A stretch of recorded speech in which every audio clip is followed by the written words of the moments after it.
Glenn, say liar, liar, pants on fire. If someone breaks a promise or tells a lie, their pants are supposed to catch on fire, I said, wondering afterwards if I had gone a bit overboard. But lessons taught in childhood are that important. Perhaps a bit of exaggeration in my admonition would have a greater impact. It's all for Glenn's sake, after all.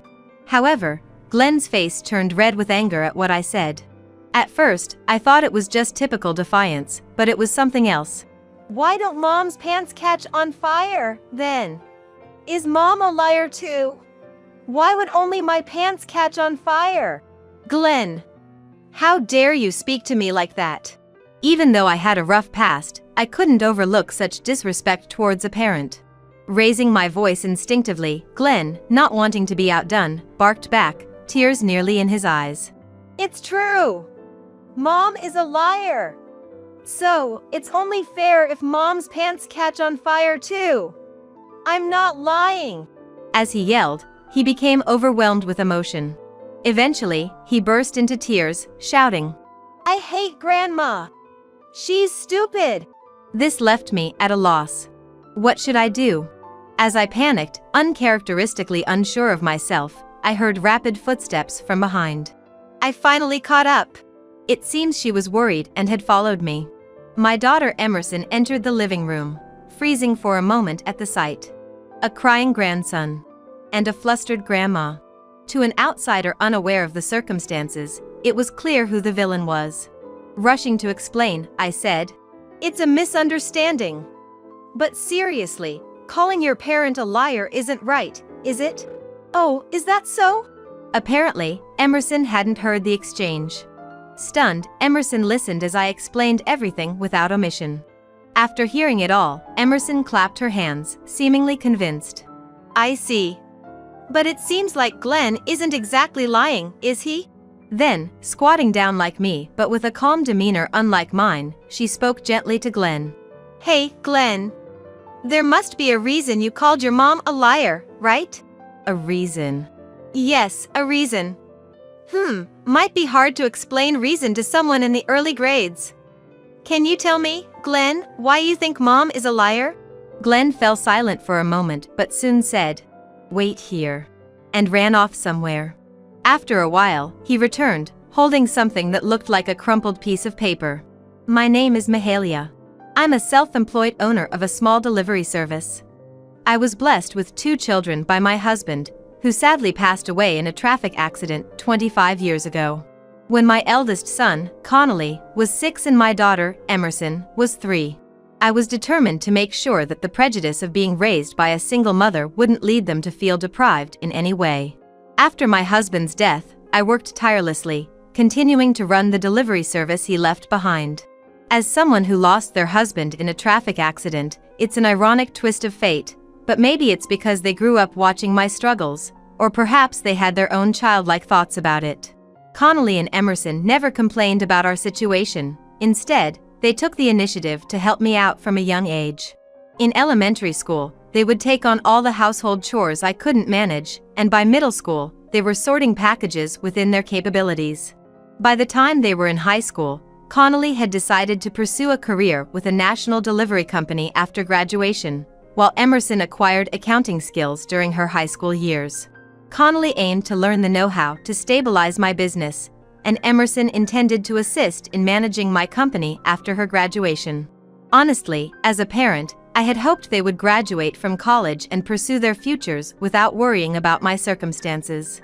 But I can't say I'm not delighted by their sentiments, and I gratefully accepted their kindness. Despite their unity, the two actually have opposite personalities. Connolly is quiet and serious, much like my husband, while Emerson is spirited and assertive, resembling me. Yet, living under the same roof of our family home, their contrasting personalities might have played a part in keeping their sibling relationship strong to this day. Beyond gender and personality, there's another difference between them: marital status. A few years after joining his current company, Connolly married a woman named Ashley whom he met through work, and 2 years later, they were blessed with a child. A son who looks just like Connolly, named Glenn. With the whole family living in the family home, Ashley moved in with us from the beginning of her marriage, and the arrival of Glenn made our home even livelier. Ashley, now a part of our family, is a reserved and considerate woman, a stark contrast to myself and Emerson. This difference initially caused quite a bit of confusion. It would be more accurate to say I didn't know how to interact with her. However, that feeling of awkwardness quickly dissipated because she took initiative in household chores and worked hard. Ashley and Emerson call each other by nicknames and get along well. I secretly hoped Emerson would start to desire marriage after seeing her brother's marriage and the birth of her nephew, but I remember her contradictory statement while bouncing little Glenn on her knee. Maybe marriage isn't for me. Our life seems better suited to working, and besides, I don't know how to deal with kids. Even though she says she doesn't know how to interact with them, the fact remains that Emerson takes care of Glenn whenever Ashley or I are busy, and Glenn is particularly fond of Emerson. Our family, seemingly without troubles and with good relationships, appeared to be sailing smoothly. However, none of us, except perhaps the person who caused it, could have imagined that cracks would begin to appear in our peace. It was around the time Glenn started elementary school. Suddenly, Ashley expressed a desire to return to work. Probably, she planned to go back once Glenn, who had been a toddler requiring constant attention, became a somewhat more independent elementary school student. Both Emerson and I, being work-oriented, understood her desire to work. We sent her off with our blessings. Initially, I thought she would opt for a part-time job, but Ashley chose full-time employment. Moreover, her hours were irregular, sometimes returning late at night or early in the morning. Ashley had been the one to take the lead on household chores, but with her working, Emerson and I had to take over those responsibilities. Especially for me, having more free time compared to when I was raising children, I took the initiative in taking care of Glenn. I wonder if Ashley is okay. Emerson would sometimes express concern for her brother's family. Connolly often spends days away from home as a long-haul driver, and Ashley's work hours are irregular. Even though we're taking care of the household chores and looking after Glenn, there's probably worry about whether these factors might cause a rift in the family dynamics. It'll be fine. Ashley is a good wife, and she does come home, after all. That's true, but even though Emerson's response was vague, I understood what she was implying. She suspected Ashley might be having an affair. Don't worry. Living with in-laws can be stressful, and she's probably just venting at work. I wouldn't know, though, having never experienced it myself. I tried to laugh it off, but it seemed Emerson's suspicions didn't clear up. She gave a non-committal, maybe, in a way that was unlike her. Emerson's bad feeling turned out to be true a few weeks later, in an unexpected revelation. That day was the start of Connolly's month-long business trip out of state, a trip that had been planned in advance. Coincidentally, Ashley also had a work trip scheduled for 2 nights and 3 days starting the same day. Emerson was openly suspicious, but I thought it was just a coincidence and didn't worry too much about it. In fact, I was more concerned about Glenn, since it was the first time both parents would be gone for such a long period. However, my worries were unfounded. Glenn woke up at his usual time, ate breakfast as usual, and went to school as if nothing had changed, despite his parents' absence. He would come home, throw his bag down, and then go out to play with friends until the evening, maintaining his usual routine. Just as I was feeling relieved about this, something odd happened. I find this strange. I noticed it while preparing dinner. There was something slightly off about the contents of the refrigerator. Something is missing. I looked around and realized what it was. There was only one pudding left from the ones we received from a client the day before yesterday. When I put them in the fridge, I told Emerson and Glenn. 2 each, but you can only have 1 during snack time each day. Despite this, of the 8 puddings we chilled, only 1 remained. Since Emerson, Glenn, and I each had ours during snack time yesterday and today, the 2 that were supposed to be left were for Ashley. It's worth mentioning that Connolly, who dislikes sweets and wasn't counted due to the expiration date issue, wasn't considered in this equation. Mom? What's going on? You're leaving the fridge open. That's a waste of electricity, isn't it? Just then, Emerson appeared in the kitchen.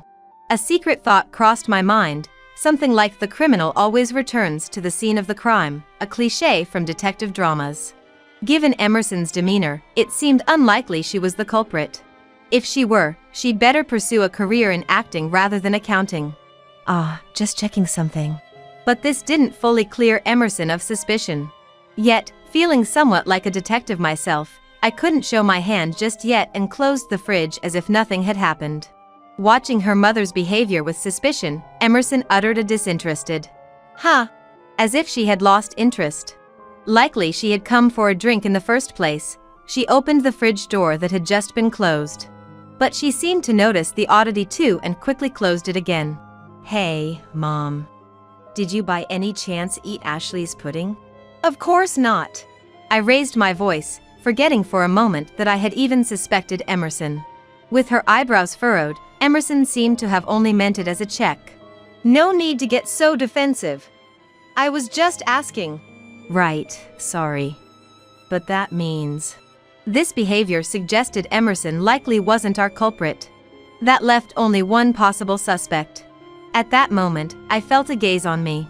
Turning around, there was Glenn, peeking out from behind something. Politely enough, he had a bit of pudding residue at the corner of his mouth, which hadn't been there when snack time ended. Our eyes met. As soon as our gazes crossed, Glenn dashed off like a scared rabbit. Convinced I had found the perpetrator, I immediately gave chase. "Hey, Glenn! Wait up!" What ensued was a chase. But it was ultimately a child against an adult. Soon, the little escapee was cornered in a corner of the living room. "Glenn, don't you have something to say before you try to run?" Glenn was silent, looking for an escape but finding none. "Glenn, you ate Mom's pudding, didn't you?" "I did not," he denied fervently, unaware of the incontrovertible evidence on his face. "Don't lie. You've got pudding on your mouth." In a panic, he tried to wipe away the evidence. Such honest reactions are, perhaps, characteristic of children. But that didn't mean it was excusable. I squatted down to look Glenn in the eye, making as scary a face as possible without making him cry, and admonished him. "Glenn, say liar, liar, pants on fire.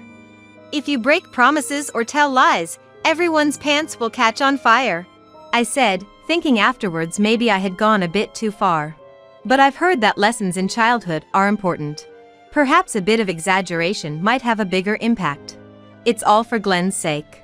However, for some reason, Glenn's face turned red with anger. I thought it was just typical defiance at first, but it wasn't. "Then why don't Mom's pants catch on fire? Is Mom a liar too? Why should only my pants catch on fire?" "Glenn, how dare you speak to your parent like that?" Even for someone with my past, I couldn't overlook such disrespect towards a parent. Raising my voice unintentionally, Glenn, not wanting to be outdone, barked back with tears nearly in his eyes. "It's true. Mom is a liar. So, it only makes sense if Mom's pants catch on fire too. I'm not lying." As he yelled, he became overwhelmed with emotion. Eventually, he burst into tears, shouting, "I hate Grandma. She's stupid." "Look what you've done, Mom, you've made Glenn cry." It seems Emerson was concerned and had followed. Entering the living room with a teasing tone, Emerson caught up. "It's a misunderstanding. But really, calling your parent a liar isn't exactly nice, is it?" "True. But it seems like Glenn isn't exactly lying either, is he?" Squatting down like me, but in a calmer manner, she gently addressed Glenn. "Hey, Glenn. There must be a reason you called Ashley Mom a liar, right?" "A reason?" "Yes, a reason." Might be hard to explain reason to someone in the early grades. Can you tell us, Glenn, why you think Mom is a liar, to me or Grandma?" After a moment of silence, Glenn quickly said, "Wait here," and ran off. He returned after a while, holding something that looked like a crumpled piece of paper. "What's that?" At first glance, it looked like nothing more than trash. Still half crying, Glenn carefully unfolded it, and what appeared made us even more puzzled. "Is this Ashley's work schedule?" Yes, it was indeed Ashley's genuine work schedule. From last month. How this connected to being called a liar wasn't immediately clear. "Wait a second. Could this mean..." Emerson seemed to realize something right away. And Glenn, understanding that his message had been conveyed, nodded vigorously several times. Mom, these red days marked off were when you said you were going to work. These are days off, right? Days off mean no work, right? That's right. You figured it out, Glenn. Emerson hugged a still nearly tearful Glenn tightly. Calmed by the embrace, Glenn smiled slightly in her arms.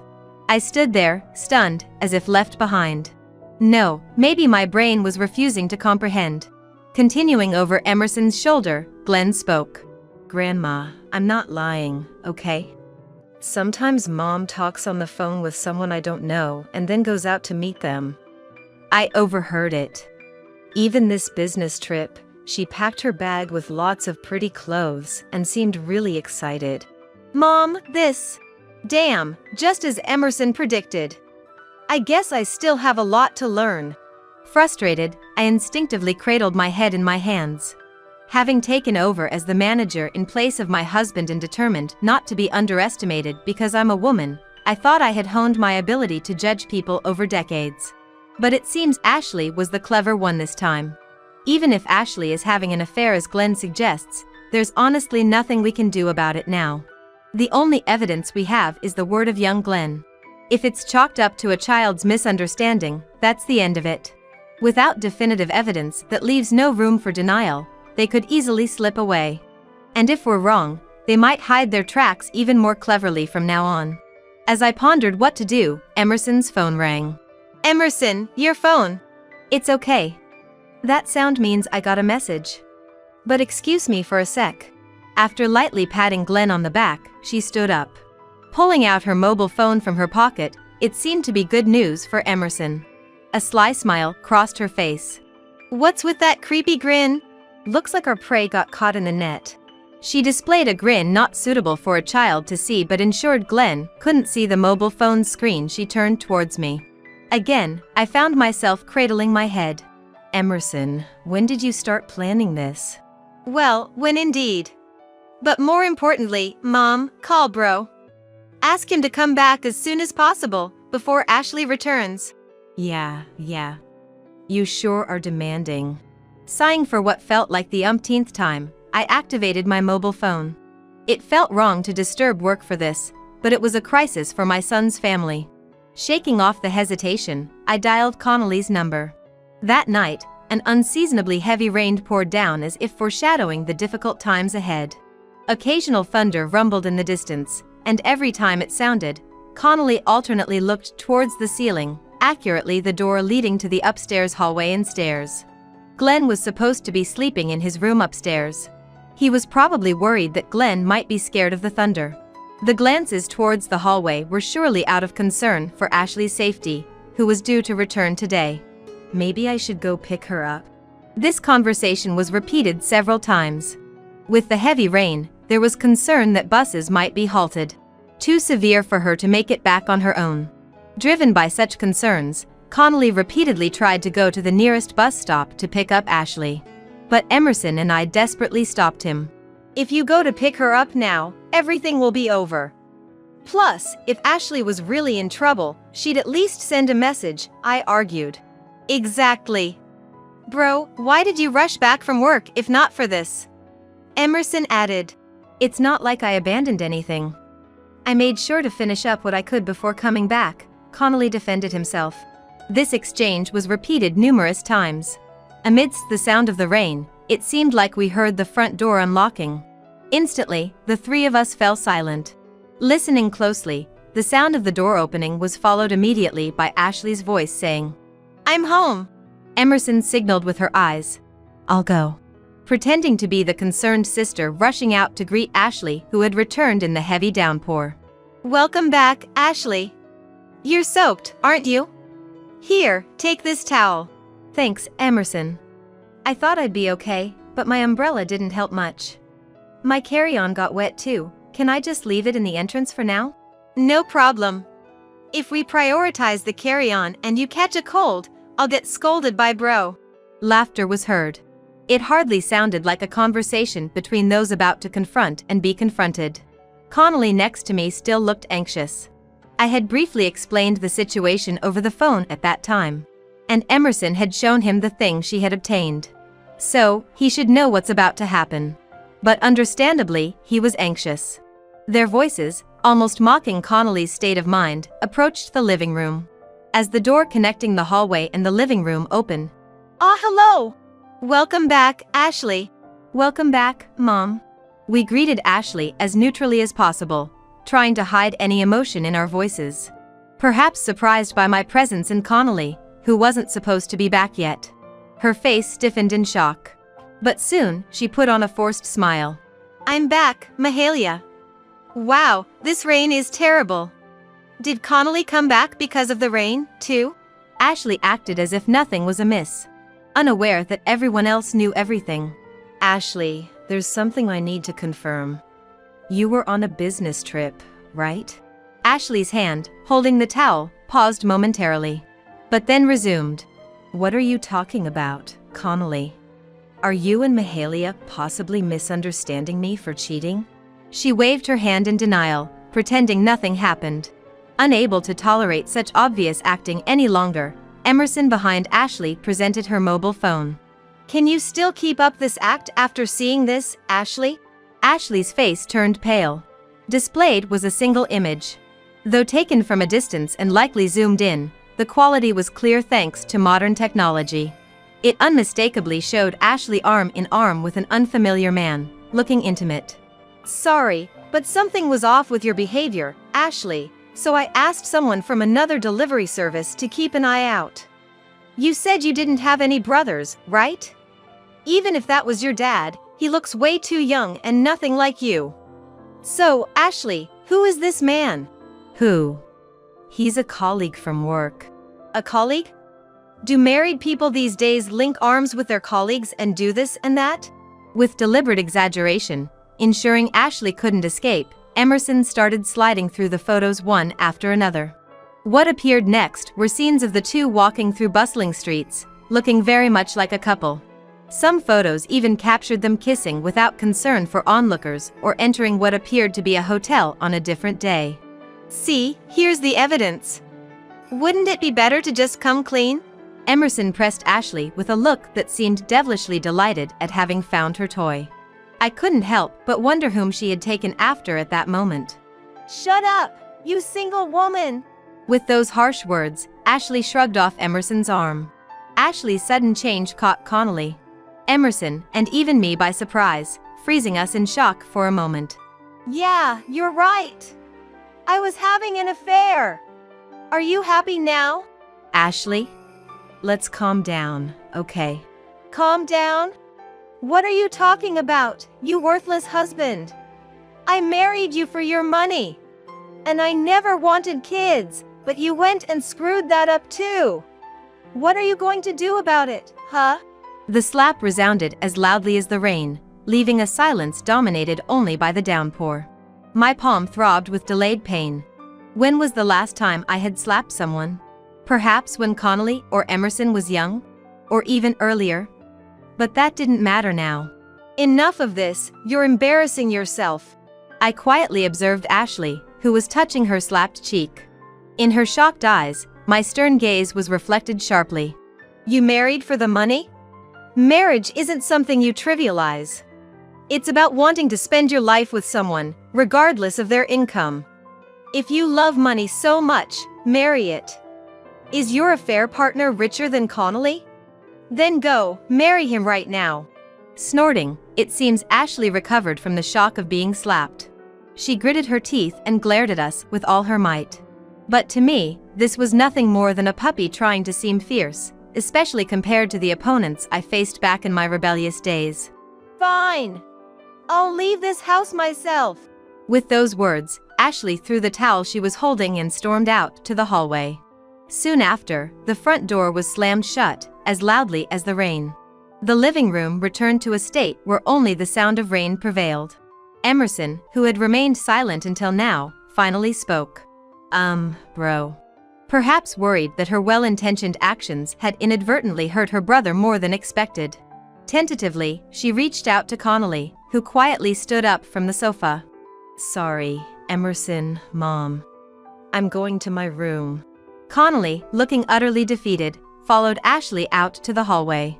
His ascent to the second floor was visible through the open door, indicating he truly went back to his room. Mom, Emerson's previous bravado was nowhere to be seen.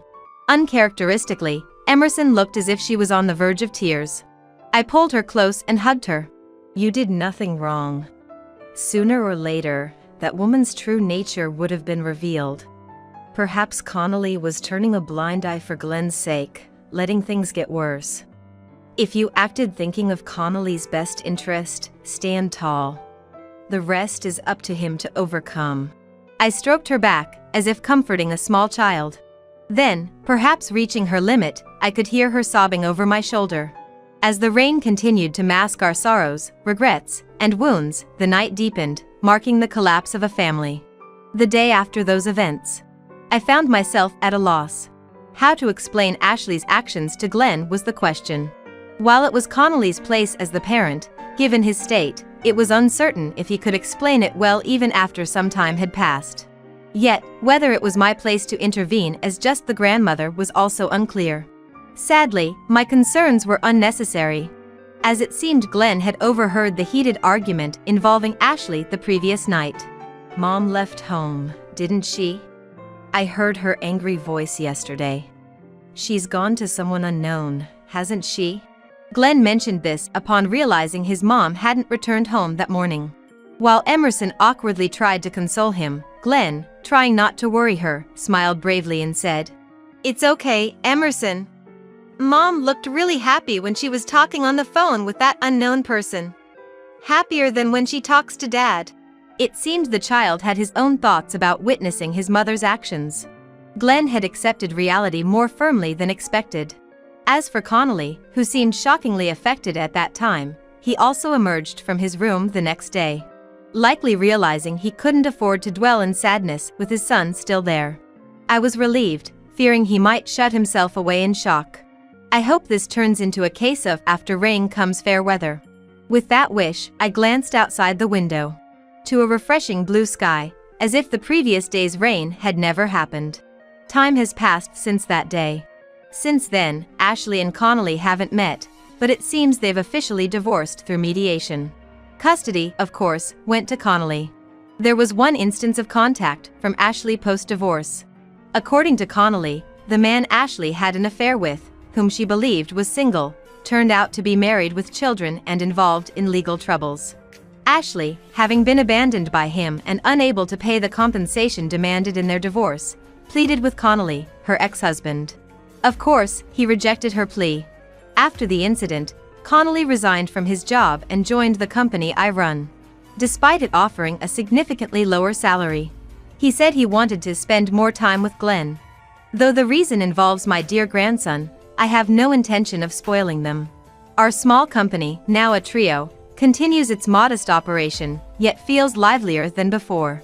Seeing what happened to Bro makes me think I'm better off working, Emerson remarked. Don't say that. That was just a case of choosing the wrong partner. Marriage can be good, depending on the situation. Connolly responded without pausing his computer work. That's because you're a man.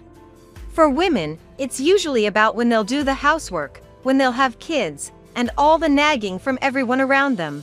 Just let them say what they want. Hey, Emerson, you've stopped working. Reminded, she resumed working with a childlike yes, and started moving her hands again. Then, the hurried footsteps of a child approached. Grandma, I've finished folding the clothes. Is that so? Thank you, Glenn. As I patted the head of my approaching grandson, he smiled back happily.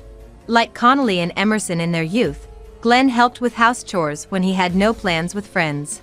Well, Glenn has worked hard. Connolly, why don't you take a break with Glenn? That's unfair. I want a break too. You've been all talk since a while ago. Your break is still far off. How mean! Emerson started to fake cry. Approaching Emerson, Glenn said, Emerson, he who does not work, neither shall he eat, you know. At Emerson's exaggerated reaction, clutching her chest, I couldn't help but burst into laughter. Glenn, where did you learn such a phrase? I forgot, he said with an angelic smile. Glenn managed to make not only me and Connolly but even Emerson laugh along. After the turmoil with Ashley, I wondered what would become of us, but here we are, the four of us, sharing laughs together. Our days are not without challenges, but they are filled with joy. Have we really reached after rain comes fair weather? I hope that this ground we've settled on remains solid, allowing our peaceful days to continue.